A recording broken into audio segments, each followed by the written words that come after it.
A cama de Procusto.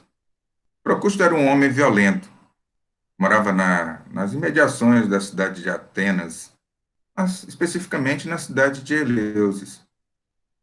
Procusto tinha sua casa próxima a uma via que dava acesso a vários lugares, que levava a vários lugares.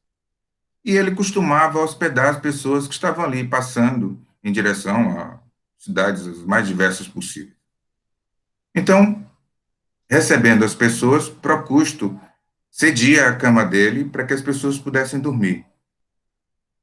Só que as pessoas que eram muito grandes, quando se deitavam na cama de Procusto, passavam do tamanho da cama, a cama decepava as pessoas para adequar o tamanho dela.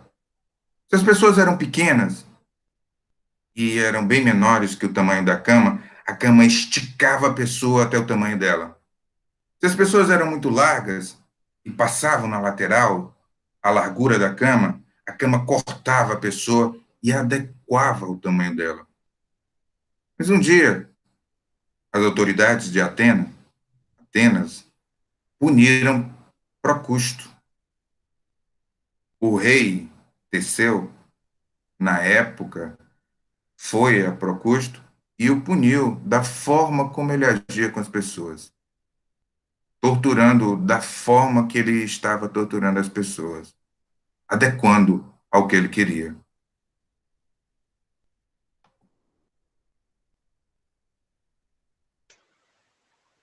Então, Kleber, escutando essa história, eu me lembrei de um personagem da mitologia grega que muito conhecido, que é o Narciso. Que, que, qual é a relação que eu fiz com essa história de Procusto com Narciso?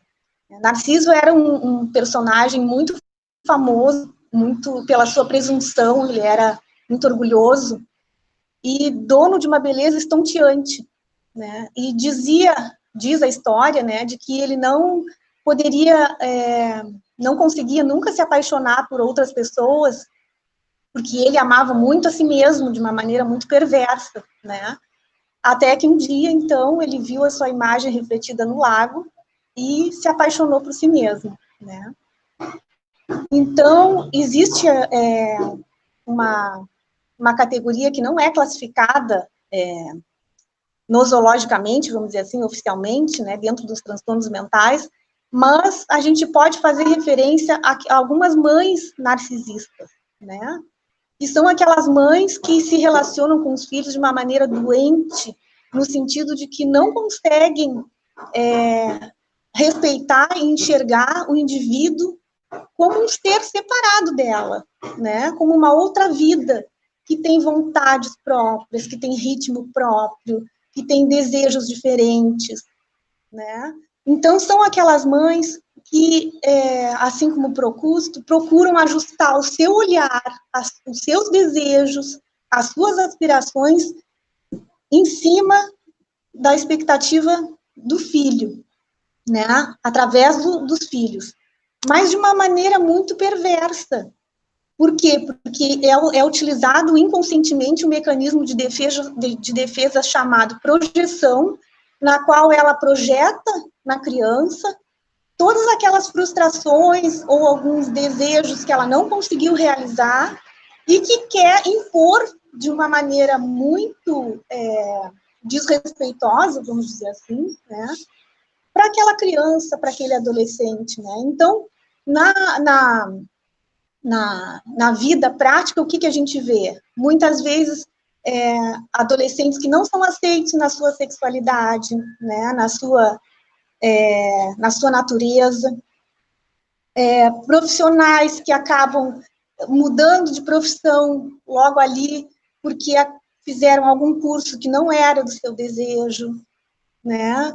Crianças com dificuldade de relacionamento na escola, né? Então, alguns sintomas assim que a gente pode identificar. E fazendo uma relação com o momento atual, se há uma relação dessa natureza entre pais e filhos, na época da pandemia, é lógico que os conflitos se intensificam, né?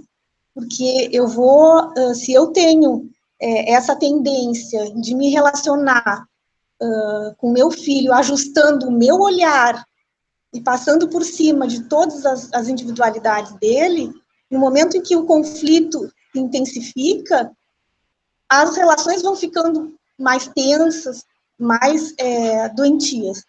Né? Então,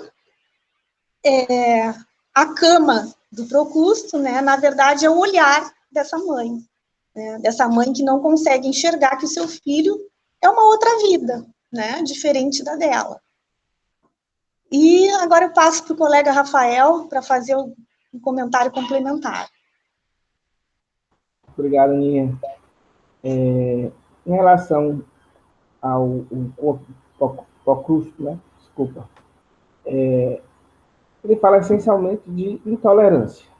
Né? E o oposto disso é o que a gente tenta pregar nas escolas e na vida. Tolerância, o respeito ao outro. A gente está vivendo um momento onde está sendo muitas vezes esquecido que o outro tem os mesmos direitos que eu. A gente vê isso em vários âmbitos. Em relação à questão escolar, como é que isso se traduz da forma mais cruel? Através do bullying.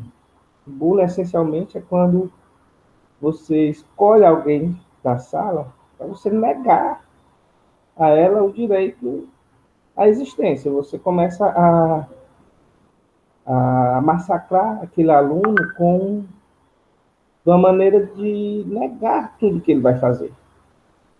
Então, assim, isso tem que ser combatido, tem que ser observado pelas escolas, né? As famílias têm que estar muito atentas, porque a criança, ela vai começar, a criança ou adolescente, ela vai começar a ter dificuldades, a querer não ir para a escola. Se ela é decepada, né? Se ela é mutilada em quem ela é, claro que ela não vai querer ir para um ambiente dessa forma. Então, se a gente não estiver atento, em uma sintonia muito fina, escola, família, com o adolescente, com a criança, a gente pode deixar passar despercebido e prejudicar essa criança não só na aprendizagem, mas na formação da identidade dela. Basicamente, quero falar hoje.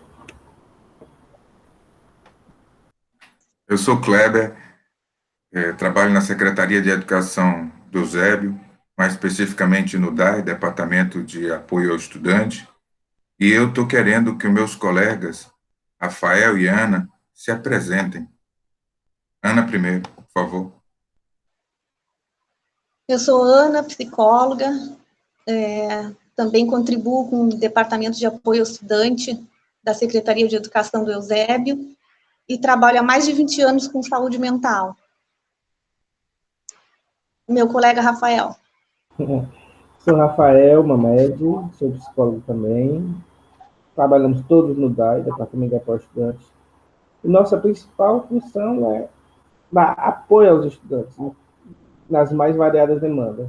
Nesse sentido, tudo isso que foi falado, de intolerância, de mães narcisistas, né, de famílias que não aceitam, digamos, orientação sexual, orientação religiosa, questões de bullying, todas essas questões, elas aparecem no dia a dia das escolas e no dia a dia do nosso trabalho. Bom dia. Grato, Rafael, grato, Ana, e até um próximo vídeo.